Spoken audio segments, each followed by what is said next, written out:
함께 묵상할 하나님 말씀은 로마서 8장 18절에서 25절입니다. 우리 한 절씩 교독하겠습니다. 생각하건대 현재 고난은 장차 우리에게 나타날 영광과 비교할 수 없도다. 피조물이 허무한데 굴복하는 것은 자기 뜻이 아니요 오직 굴복하게 하시는 이로 말미암음이라.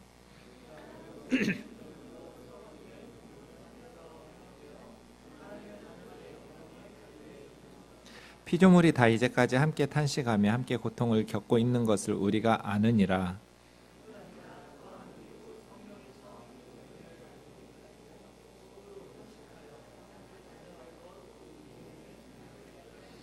우리가 소망으로 구원을 얻었음에 보이는 소망이 소망이 아니니 보는 것을 누가 바라리요. 만일 우리가 보지 못하는 것을 바라면 참음으로 기다릴지니라. 아멘. 로마서 네 번째 시간입니다. 로마서는 로마 제국 동쪽 지역의 선교 사역을 마무리한 시점에서 주 58년 봄경에 사도 바울이 로마 제국 서쪽, 지금 서유럽 지역에 복음을 전하려는 선교 계획을 밝히면서 로마 교회 후원을 부탁하는 바울의 편지였습니다. 이런 복음을 전해왔고 이런 복음을 전할 테니 후원해 주세요 하는 편지라고 생각하면 되겠습니다. 로마서 1장에서 5장까지는 예수 그리스도의 복음, 우리 죄를 대신해서 십자가에 죽으시고 부활하신 그 복음이 모든 믿는 자에게 구원을 주시는 하나님의 능력이기 때문에 복음이라는 것을 이야기했습니다. 그리고 나면 두 가지 질문이 떠오르는데, 그러면 내가 착하게 살아서 구원받는 것이 아니고 그냥 예수님의 은혜로 구원받으니까 죄를 짓는 것은 아무런 신경 쓰지 않아도 되는가? 이것에 대한 대답이 6장이고, 그럼 율법은 뭔가? 율법은 이제 쓸모없게 된 것인가? 이것에 대한 대답이 7장입니다. 우리가 지난 시간에 이 부분을 살펴보았습니다. 6장 1절에서 14절에서 그럴 수 없다. 은혜를 더하려고 죄에 머물 수 없다. 왜? 우리는 죄에 대해서 죽었는데 어찌 그 가운데서 더 살 수 있는가?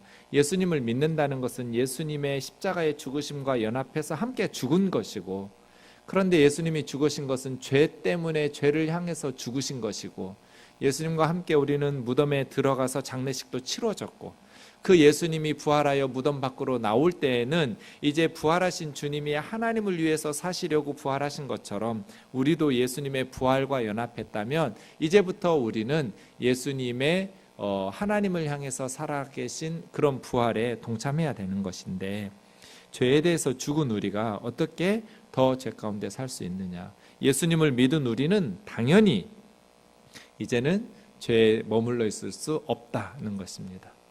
7장에서 그럼 율법은 무엇인가? 율법은 거룩하고 선하고 의로운 하나님의 법이죠. 율법은 신령한 하나님의 법이에요.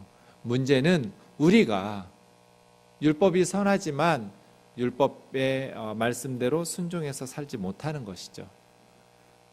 여기서 우리가 중요한 걸 하나 발견하는데요. 하나님의 말씀을 깨달았다고 해서 우리가 그렇게 살지 못한다는 거예요. 그런데 마치 우리가 하나님의 말씀을 깨닫고 은혜를 받으면 내가 그 말씀대로 사는 줄로 착각을 하게 돼요. 이게 제가 신대원에 다니면서 이거 무서운 거다라고 생각했던 거예요. 신학교에 입학하고 성경을 배우고 여러 가지 깊은 신학적 지식을 배우니까 마치 내가 영적으로 성숙한 사람이 된 것처럼 착각을 하게 되더라고요, 저 스스로. 율법을 안다고 해서, 왜요? 율법은 의롭고 거룩하고 선한 하나님의 법이죠. 그 말씀의 깊은 진리를 발견하고 깨닫는다고 해서, 그리고 말하고 설교하고 가르친다고 해서 내가 그 말씀대로 사는 건 아니거든요. 마치 반복해서 말하고 가르치다 보면 내가 마치 그렇게 사는 것처럼 착각을 해요, 사람들이. 7장에서 율법을 깨달았어요. 문제는 그 율법대로 살지 못하는 바울 자신의 모습을 탄식하고 있어요.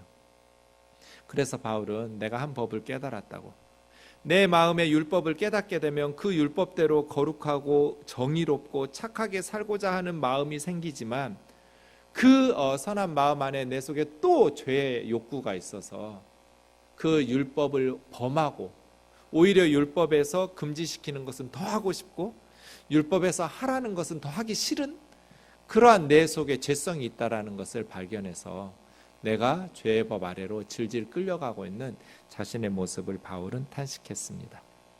1장에서 5장까지 복음을 들었어요. 그리고 6장에서는 더 이상 우리는 죄에 머무를 수 없는 이유를 배웠어요.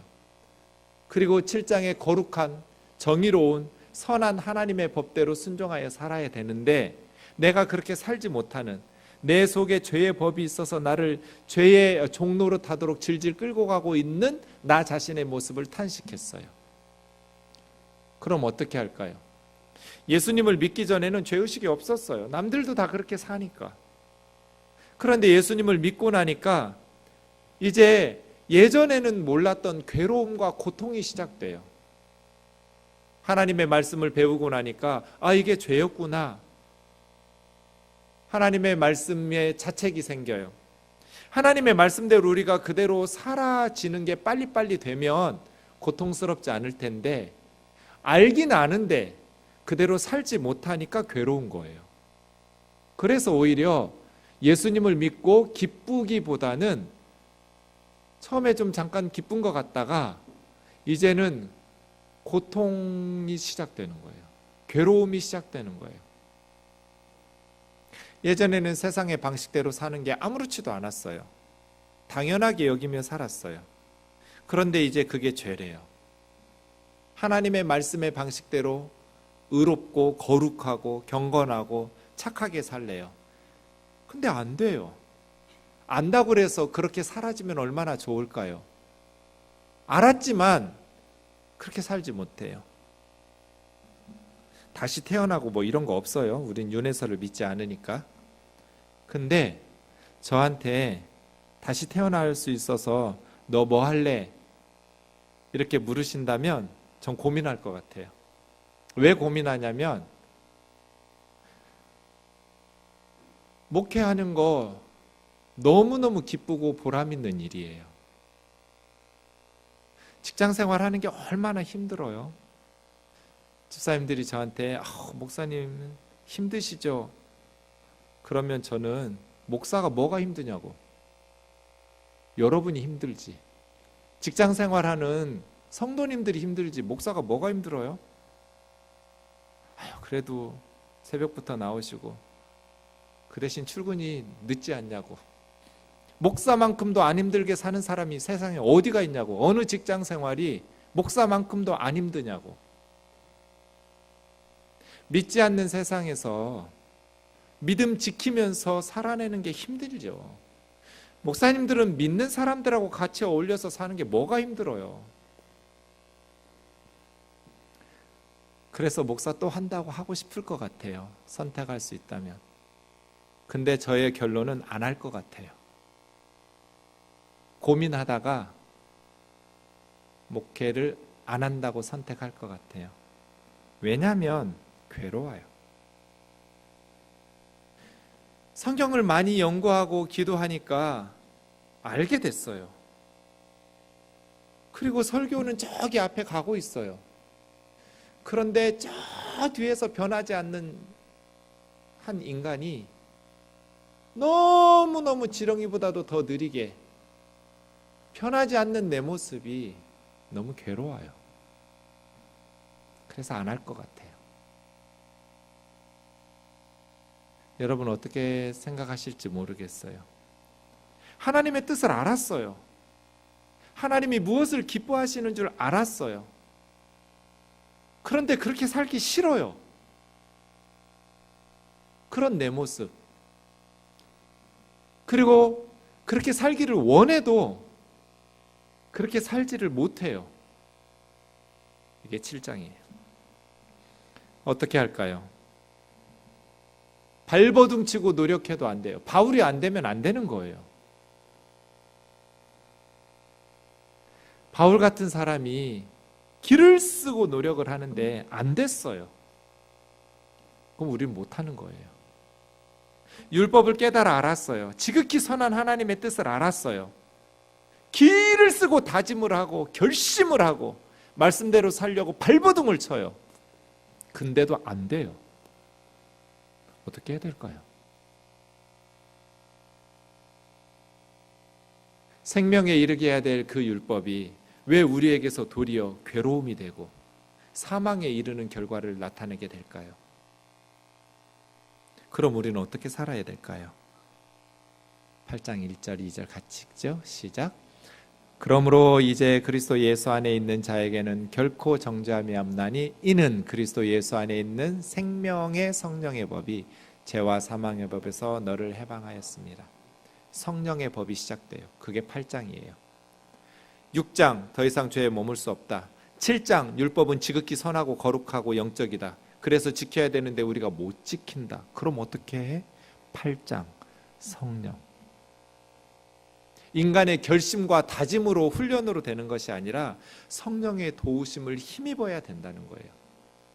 그리스도 예수 안에 있는 자에게는 결코 정죄함이 없어요. 누구도 정죄할 수 없어요. 고발할 사람도 없고 하나님께서도 우리를 죄인이라고 지옥에 가라고 말하지 않아요. 하나님도. 그리스도 예수 안에서 이미 죄값을 치러냈기 때문이에요. 예수님이 우리 죄를 대신해서 하나님의 저주와 심판의 죽으심을 십자가에서 당하셨기 때문에 우리는 결코 정죄함이 없어요. 죄값을 다 치러냈으니까요. 그리스도 예수 안에 있는 생명을 주시는 성령의 법이 이 2000년 전 십자가와 부활의 복음을 우리의 것으로 되게 하시는 생명 주시는 성령의 법이 그리스도 예수 안에서 죄와 사망의 법에서 우리를 해방시켜 버렸어요. 그래서 결코 정죄함이 없어요. 성령님께서 우리에게 예수 그리스도의 복음으로 생명을 주시고 죄와 사망의 통치에서 우리를 해방시켜 버렸어요. 이게 성령의 첫 번째 역할이에요. 성령은 우리를 예수 그리스도의 십자가와 부활의 복음으로 해방시켜요. 예수 그리스도의 십자가와 부활의 복음을 우리의 것이 되도록 깨우쳐 주시고 믿게 해주시고 복음으로 믿음으로 인도해 주셔요. 그래서 성령 안에서 우리는 결코 정죄함을 누리잖아요. 한 가지 더 있어요. 성령님께서 하시는 것이 3절부터예요. 성령님은 우리를 도우셔서 율법의 요구를 이루게 하셔요. 율법은 연약해요. 힘이 없어요. 왜? 우리 죄성 때문이에요. 율법은 지극히 거룩한 하나님의 법이고 의롭고 경건한 선한 법인데 우리가 그렇게 살지를 않아요. 그래서 율법은 무능해요. 우리에게 하나님의 율법대로 살 수 있도록 할 수가 없어요. 오히려 반대로 율법의 말씀을 오면 그 반대의 욕구들이 일어나요. 제 앨범에 보면 고등학교 때 설악산에 가서 사진을 찍었어요. 그 사진에 사진 촬영하지 말라는 간판을 크게 산 위에다가 붙였어요. 아마 군사 시절인가 봐요. 근데 제 앨범에는 그 사진 찍지 말라는 문구를 배경으로 한 사진이 있어요. 못 되쳐먹었어요. 인간은 하지 말라면 더해요. 이게 율법의 한계예요. 하나님의 말씀을 깨달으면 그대로 사느냐? 아니에요. 하나님의 말씀을 깨달으면 하나님의 말씀대로 순종해서 살 수 있는 게 아니에요. 그래서 착각을 버려야 돼요. 은혜로운 설교를 듣고 성경을 잘 배우면 내가 영적으로 성숙해지고 경건한 사람이 된다고 착각해요. 제가 사랑의 교회 대학부에서 깨달은 게 그거예요. 얘들은 바보구나. 바보 같았어요. 너무나 훌륭한 옥 목사님의 설교를 들어요. 정말 깊이 있는 말씀을 바르게 잘 가르쳐 주시니까 너무너무 주일마다 영적인 진리에 배가 불러요. 그런데 막상 우리 대학부가 그렇게 살았느냐? 못 살아요. 그런데 마치 자기들이 굉장한 영적인 수준을 가지고 있는 대학생인 줄로 착각하더라고요. 네. 이것이 문제예요. 좋은 말씀을 배우고 좋은 훈련을 받으면 내가 그렇게 산다고 착각하는 거. 그런데 말씀은 우리를 변화시켜주지 못해요. 하나님은 하실 수 있죠. 율법은 불가능하지만 하나님은 우리의 연약한 죄성을 위해서 예수 그리스도를 십자가에 내어주시고 예수 그리스도의 몸에 죄의 속죄 제물로 삼으시고 정하셔서 우리를 대신하여 십자가에서 죽게 하셨어요. 그 예수 그리스도 때문에 3절 때문에 4절이 가능해졌어요. 이제 우리 안에 성령이 거하시고 죄악된 세속적인 본능, 땅의 것만을 생각하는 그 세상적인 죄성인 육체를 따르지 않고 영을 따라서, 성령을 따라서 행하는 우리에게 율법의 요구가 이루어져요. 그러니까 발버둥 치면서 결심하고 다짐해서는 불가능했는데, 하나님의 율법대로 사는 게 불가능했던 것이 이제 성령의 도우심으로 가능해지는 거예요. 이것이 8장이에요. 성령은 우리에게 두 가지 하세요. 2000년 전 십자가와 부활의 예수 그리스도의 복음을 우리에게 깨우치셔서 믿음으로 말미암아 정죄함 당하지 않도록, 그리고 하나 더, 지금 우리에게 율법의 요구가 이루어질 수 있도록 도우시는 것. 우리는 성령을 따라 행할 때 율법의 요구를, 말씀의 순종을 이루게 돼요. 불가능해 보이는 원수 사랑이 가능해져요. 목회하다 보면 정말 미운 사람이 있어요. 진짜 안 맞아. 제발 좀 베델교회로 보내시지. 왜 생동교회로 보내셔가지고 죽을 것 같아요, 제가. 그럼 기도하기 시작해요. 어느 순간 성령님께서 내 마음을 변화시키는 포인트가 있어요. 내 힘으로 길을 써도 안 되는데 성령님께서 율법의 요구를 이루게 하시는 때가 있어요.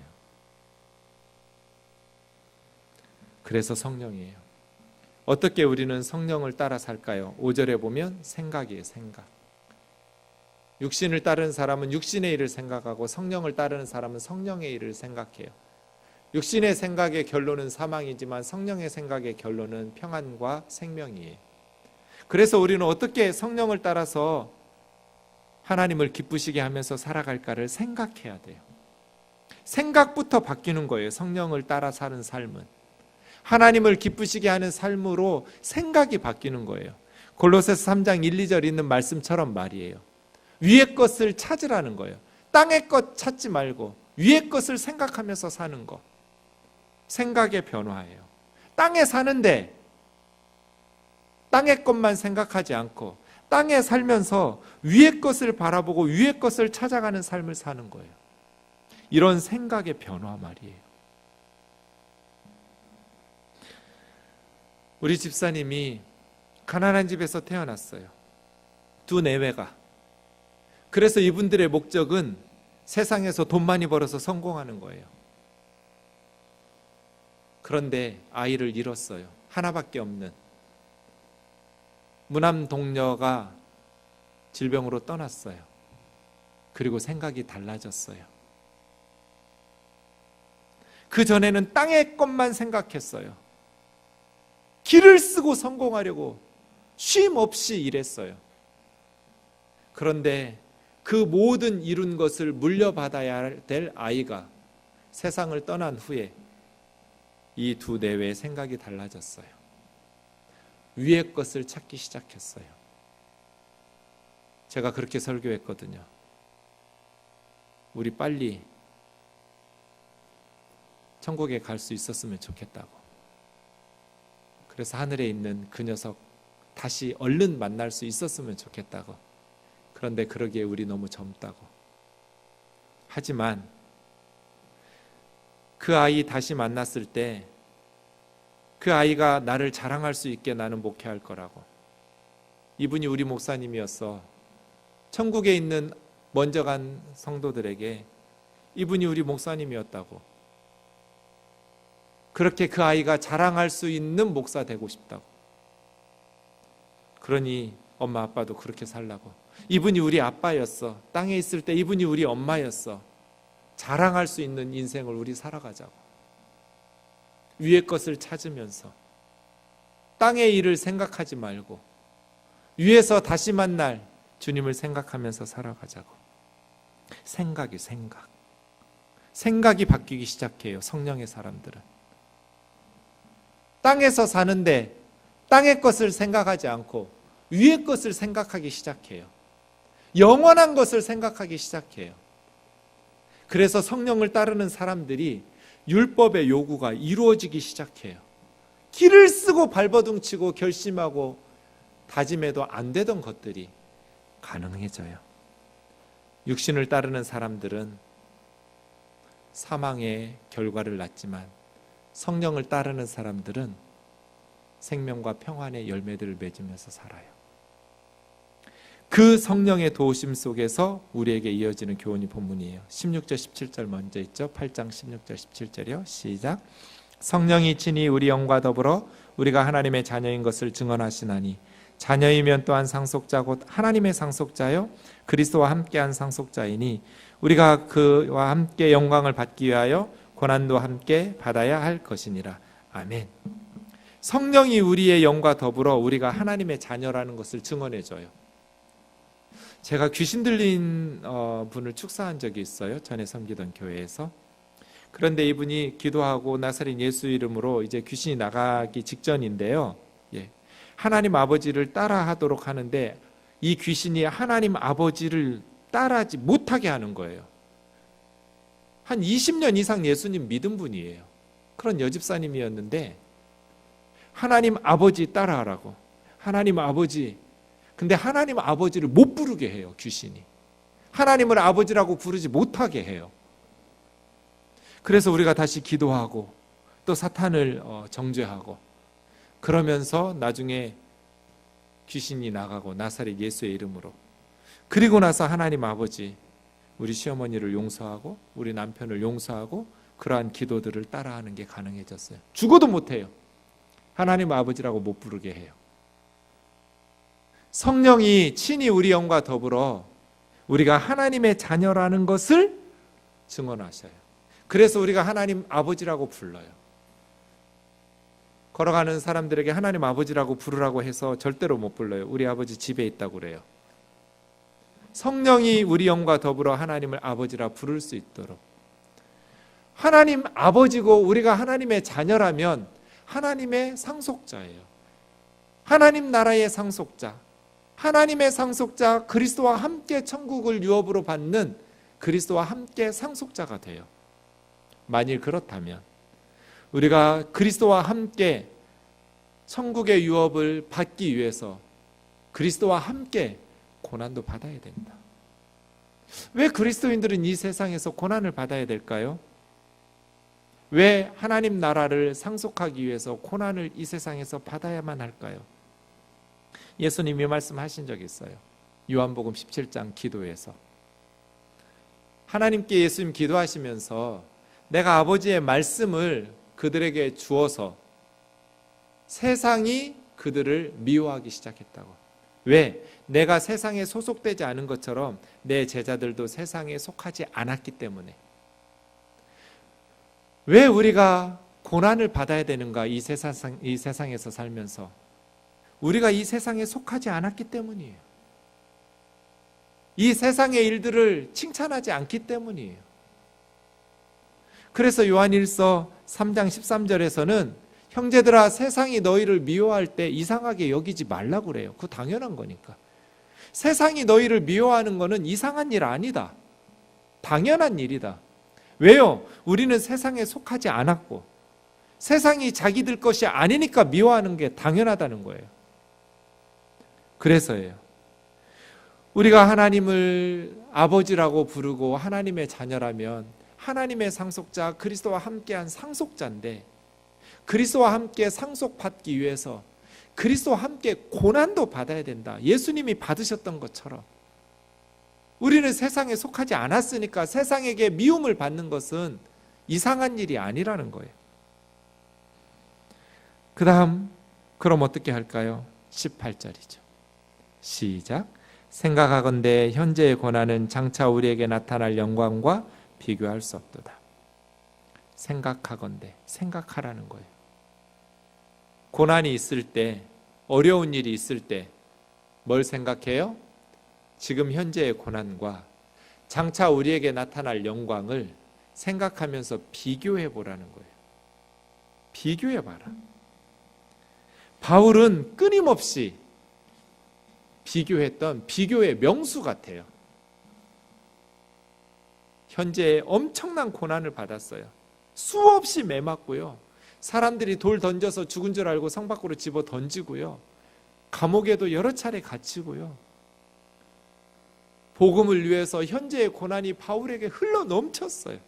도살장으로 끌려가는 양 같았어요. 자기가 하나님이 죽이기로 작정한 도살장에 끌려가는 어린 양 같이 사도 바울을, 선교팀들을 그렇게 고난으로 몰아넣었어요.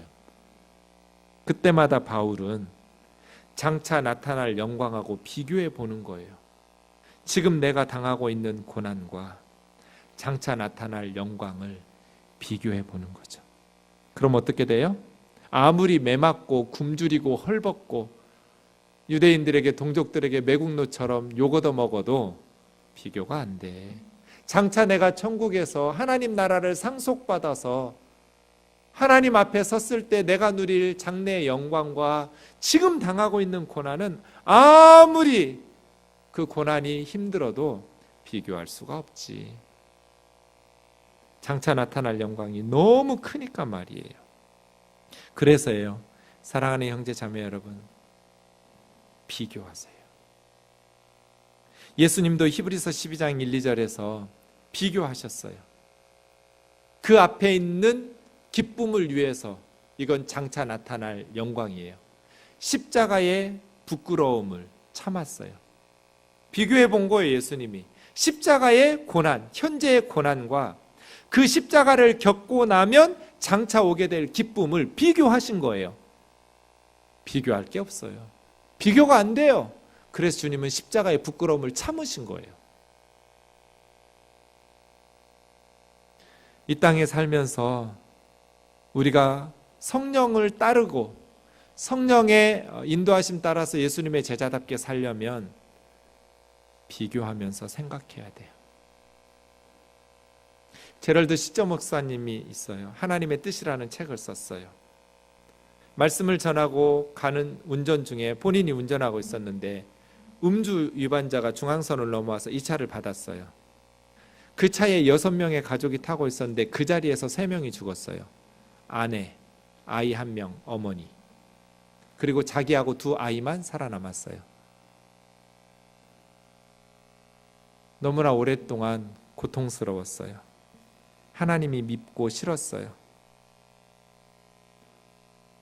도저히 하나님을 이해할 수 없었어요.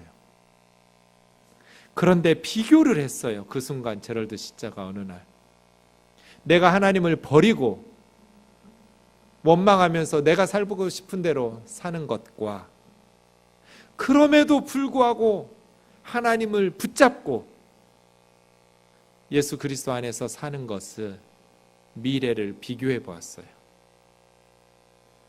그랬더니 내가 하나님을 버리고 세상에서 살았을 때 살아남은 우리 2 아이가 엄마를 만날 수 없고 그런 희망이 없을 것 같았어요. 그래서 살아남은 2 아이를 위해서 억지로 처음에는 하나님을 붙잡기 시작했어요. 다시 믿음의 영역으로 가까이 접근해서 나오기 시작했어요. 그리고 지금은 전 세계에 고통받는 자들의 멘토예요. 비교하는 거죠. 우리의 삶은 생각하건대 현재의 고난과 장차 나타날 영광과 비교하면서 좋게 비교할 수 없도다. 여러분의 삶, 저의 삶 마찬가지죠. 비교하는 거죠. 그 다음이요, 19절. 피조물이 고대하는 바는, 이 고대한다라는 건 목을 느리 빼는 거거든요. 목 빼고 기다리는 거예요. 피조물들이 고대하는 바가 뭐예요? 하나님의 아들들이 나타나는 것. 왜요? 하나님의 아들들이 부패하고 타락하고 죄짓기 시작하니까 피조물들이 허무한 데 굴복하는 거예요. 피조물들이 허무한 데 굴복하는 건 자기 뜻이 아니에요. 하나님께서 그렇게 굴복하게 하시니까 피조물들이 어쩔 수 없이 하는 거예요. 21절 보세요. 그 피조물들의 바라는 것도 이 썩어지는 것의 종노릇, 거기서 벗어나서 하나님의 아들들의 자유의 그 영광스러운 모습에 이르는 거예요. 그래서예요. 피조물들이 다 지금도 함께 탄식하면서 함께 고통을 받고 있어요. 물한테 물어보세요. 야, 너도 탄식하니? 물이 뭐라고 탄식하겠어요? 고개 끄덕끄덕 하면서 맞아, 나도 썩어지는데 종로를 타고 싶지 않아. 나도 술이 돼가지고 음주운전해서 사람들 죽이고 그런데 썩어짐의 종로를 타고 싶지가 않아. 나무한테 물어보세요. 너도 탄식하냐? 너도 고통스럽냐? 나무들이 고개 끄덕끄덕 할 거예요. 맞아. 나도 사람을 살리고 사람들을 세우는데 종로를 타면서 살고 싶지. 이 썩어지는 일에 폭력을 행하고 또 술집을 짓고 온갖 못된 짓에 부동산 투기에 이용당하는 온 피조물들이 다 인간의 죄 때문에 썩어짐의 종로를 타면서 탄식하고 있어요. 여러분 귀를 열어서 들어보세요. 이 세상에서 이 피조물들이 얼마나 탄식하는지. 그리고 지들이 잘못했으면 자기들 이름 대가지고 욕 얻어먹는 개는 무슨 죄예요? 왜 잘못하고 개새끼라고 욕해요? 개가 무슨 죄가 있다고? 제일 억울한 애는 개예요. 썩어짐의 종로를 타는. 그들도 학수고대하는 것이 하나님의 자녀들이 나타나는 것. 그래서 자기들을 영광스럽게 사용해 주는 것. 피조물뿐 아니에요. 23절 이뿐 아니라 우리 성령의 처음 입은 사람들도 다 함께 속으로 탄식하면서 우리 몸의 속량을 기다린다. 이 죄 짓는 몸이 거룩하게 변화될 것들을 기다리고 있어요. 여러분 이 기다림 요한일서 3장 1절에서 3절 보세요. 아버지께서 어떤 사랑을 우리에게 베푸셔서 우리가 하나님의 자녀라고 부르게 되었는가? 우리가 하나님의 자녀다. 세상 사람들이 우리가 하나님의 자녀가 어떤 것인지 모르는 건 하나님을 모르기 때문이다. 그러면서 2절에 보면 장차 우리가 지금도 하나님의 자녀지만 예수님이 나타나실 때가 되면 예수님처럼 변화될 거다. 이 썩어짐의 종로를 타는 우리 죄를 짓고 죄로부터 벗어나지 못하는 우리의 이 몸이 장차 주님의 나라에 가면 변화되는데 얼마만큼 변화되냐면 예수님 같이 변화될 거예요. 왜요? 예수님이 있는 모습 그대로 본다는 것은 예수님처럼 된다는 거거든요. 강아지는 사람을 몰라요. 눈으로 보아도 사람이 어떤 존재인지 그대로 못 봐요. 사람이 돼봐야 사람을 있는 그대로 볼 수 있게 돼요. 2절 우리가 장차 예수님이 있는 모습 참모습 그대로 볼 수 있다는 것은 예수님처럼 변화된다는 거예요. 장차 우리 몸이 부활하신 주님처럼 변화될 거예요. 이 소망이에요. 이 소망. 장차 저와 여러분은 부활하신 예수님처럼 달라질 거예요. 그렇게 영광스럽게 변화될 거예요. 천국에서 영화될 거예요. 바울은 지금 그걸 고대하고 있어요. 우리가 성령의 처음 읽은 우리도 속으로 탄식하면서, 그런데 이 탄식은 아이 태어날 때 하는 탄식이거든요. 옥동자가 태어나요. 그런 탄식 후에 우리는 하나님의 자녀로 그런 이 몸의 속량을 기다리면서 우리가 예수님과 같이 변화되는 그때 그 소망이에요.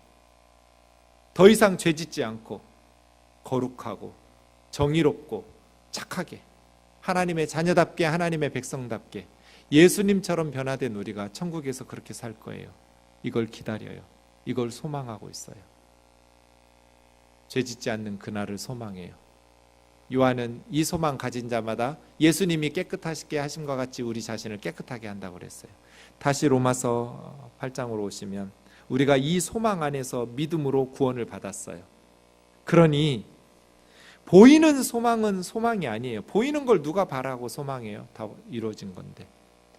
우리의 소망은 보이지 않는 거예요. 저 천국의 우리 몸의 속량이에요. 우리 몸이 예수님의 몸처럼 변화될 것을 소망하고 있어요. 지극히 거룩하게 될 거예요. 그리고 그렇게 변화되면 주님과 함께 영원히 살 거예요. 그날을 기다려요. 제가 5년 전에 세상을 떠난 우리 집사님의 딸을 기다리듯이 제가 세월호에서 얼굴도 본 적 없고 사진으로만 보았지만 아라를 만날 걸 기다리고 창현이 만날 걸 기다리고 예은이 만날 걸 기다리듯이 목사님이 너희들 목까지 살아줄 거야. 가볍게 살아낼 거야. 남들보다 반도 못 살고 세상 떠나버린 너희들의 목까지 살아낼 거야. 주님을 위해서 살다가 영원히 내 몸이 구속해서 예수님의 몸처럼 변화된 그날 우리 아버지도 만나고 우리 예수님도 만나고 먼저 갔던 사랑하는 이들과 함께 영원히 행복하게 살아갈 거야. 이 소망 말이에요. 소망. 다시 만날 거야.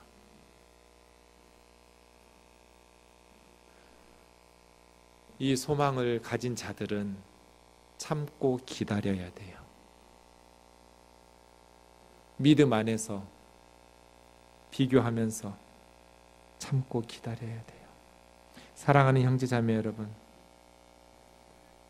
여러분이 예수님을 믿기 위해서 직장에서 당하는 어려움들, 가정에서 당하는 어려움들 있다면 비교하세요.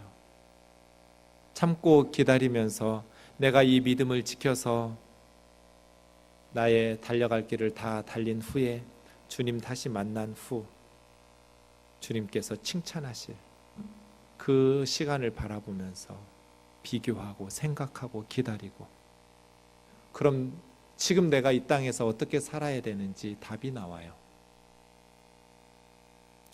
땅의 것에 천년만년 살 것처럼 착각하지 마시고 위의 것을 찾으세요. 그렇게 기다리면서 주의 도우심을 구하여 믿음으로 승리하기를 원합니다. 8장 26절 읽고 마치죠. 로마서 8장 26절 시작. 이와 같이 성령도 우리의 연약함을 도우시나니 우리가 마땅히 빌 바를 알지 못하나 오직 성령이 말할 수 없는 탄식으로 우리를 위하여 친히 간구하시느니라. 성령은 우리의 연약함을 도우셔요. 그래서 율법의 요구를 이루게 해요. 그래서 이 땅에서 땅의 것 생각하지 않고 위의 것을 생각하면서 거룩한 삶을 살게 해요.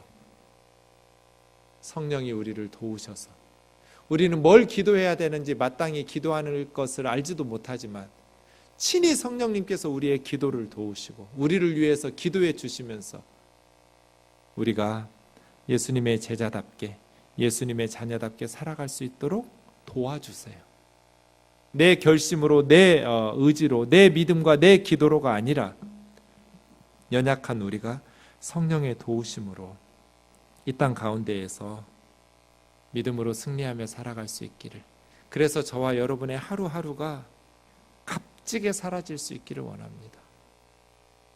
현재의 고난과 장차 나타날 영광을 비교하면서 내가 어떻게 살아야 장차 주님 앞에서, 그리고 먼저 간 우리 가족들 앞에서, 우리 믿음의 선배들 앞에서 부끄럽지 않을 것인가.